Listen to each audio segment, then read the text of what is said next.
Bismillahirrahmanirrahim.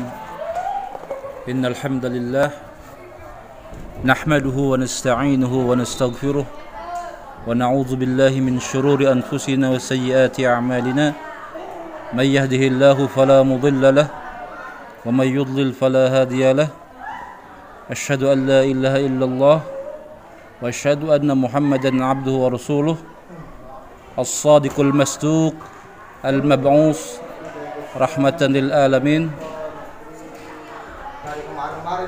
Rabbi israh li sadri wa yassir li amri wahlul 'uqdatam min lisani yafqahu qawli, amma ba'd. Kaum muslimin yang berbahagia, kita lanjutkan kitab Umdatul Fiqih karya Al-Imam Muwafaquddin Ibnu Qudamah Al-Maqdisi rahimahullah. Kita awali dengan Kitabut Thaharah, kitab bersuci, bab hukum-hukum tentang air.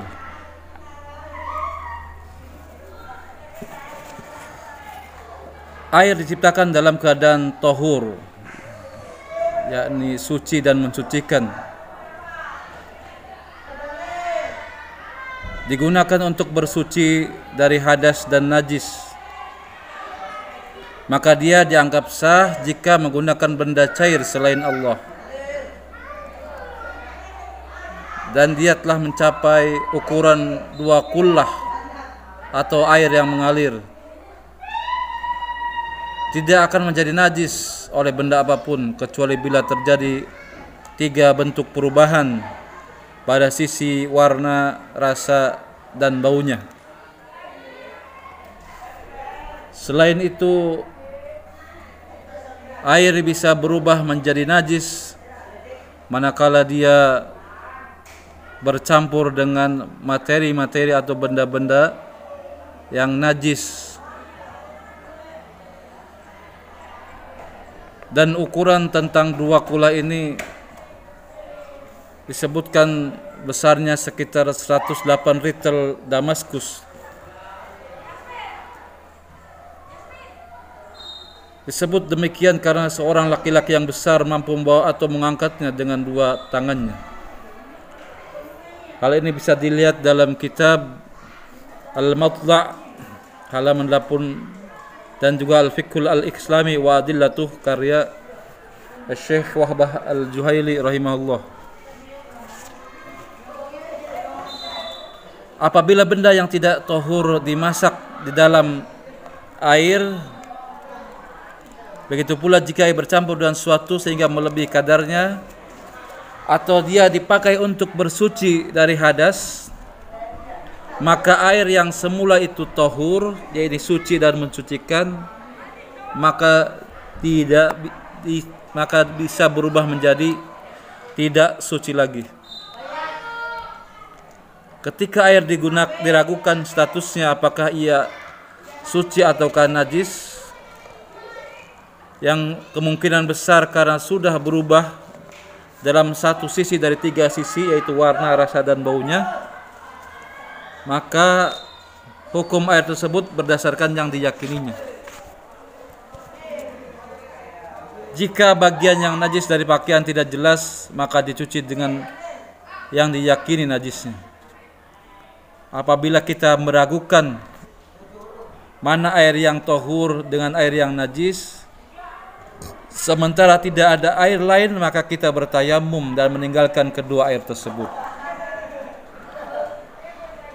Jika yang dilakukan antara air yang tahur, yang suci dan mensucikan, dengan air yang tahir, suci tapi tidak mensucikan, maka hendaklah berwudu dengan kedua-duanya. Apabila tidak diketahui mana pakaian yang suci dan mana pakaian yang terkena barang-barang atau benda-benda najis, maka ia sholat dan menggunakan pakaian yang berbeda-beda. Sejumlah pakaian yang dianggap najis tersebut ditambah dengan 1 kali sholat lagi. Materi atau benda yang najis, yang terkena najis, yang berasal dari anjing dan babi, dicuci sebanyak 7 kali. Salah satunya dengan tanah. Sedangkan jika terkena najis lain cukup dibersihkan sebanyak 3 kali. Apabila najisnya mengenai permukaan tanah maka cukup dengan 1 kali siraman, sebagaimana hadis Rasulullah sallallahu alaihi wasallam, subbu ala baulil a'rabi zunuban mimma'in. Siramlah bekas air kencing dari orang Arab Badui itu dengan 1 ember air. Kemudian bagaimana kita membersihkan najis dari air kencing laki-laki, anak kecil laki-laki yang belum memakan makanan? Cukup dengan percikan air.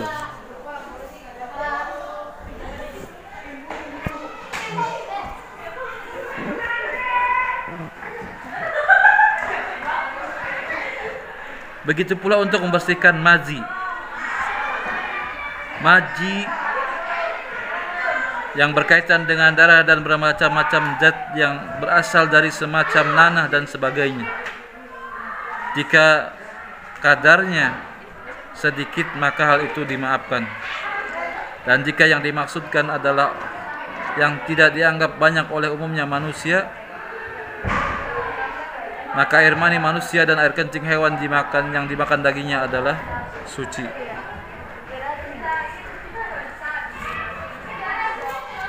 Kemudian kita beralih ke bab bejana.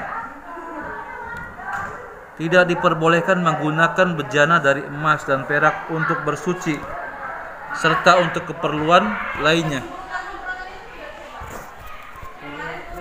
Hal ini berdasarkan sabda Rasulullah sallallahu alaihi wasallam, "La tashrabu fi aniyatiz zahabi wal fiddah wa la ta'kulu fi sihafiha fa innaha lahum fid dunya wa lakum fil akhirah."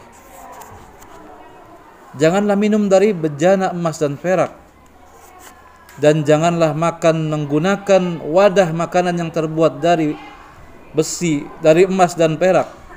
Sesungguhnya barang-barang itu adalah untuk mereka di dunia dan untuk kalian di akhirat kelak. Yani bahwa emas dan perak diharamkan untuk kaum muslimin di dunia dan juga dihalalkan di akhirat kelak. Demikian pula hukum bejana yang disepuh dengan keduanya, terkecuali dengan disepuh perak jika unsur peraknya sedikit. Diperbolehkan menggunakan seluruh jenis bejana yang lain yang suci, dan diperbolehkan untuk menggunakan bejana dan pakaian milik ahlul kitab selagi tidak diketahui kenajisannya. Pakaian dan rambut dari mayat hukumnya adalah suci.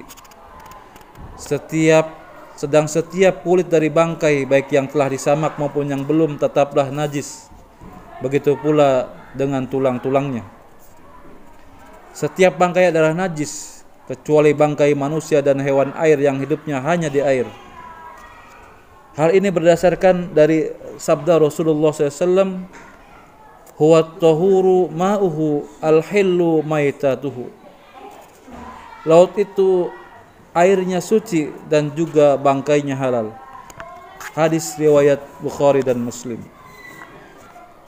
Di mana hewan yang tidak memiliki jiwa, yakni hewan yang tidak memiliki darah, yang mengalir seperti belalang, cacing, ulat dan sebagainya, selagi perkembangbiakannya tidak berasal dari benda-benda najis, maka hukumnya adalah suci.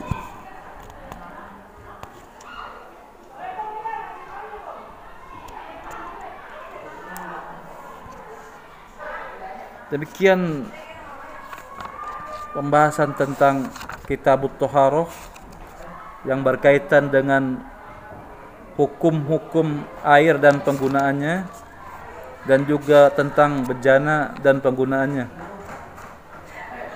Mudah-mudahan kita bisa melanjutkan bab yang selanjutnya, di mana pada pertemuan yang akan datang kita akan berbicara tentang bab buang hajat yang diambil dari kitab Umdatul Fiqh karya Al-Imam Muwafaquddin Ibnu Qudamah Al-Maqdisi rahimahullah, wal afu minkum. Assalamualaikum warahmatullahi wabarakatuh.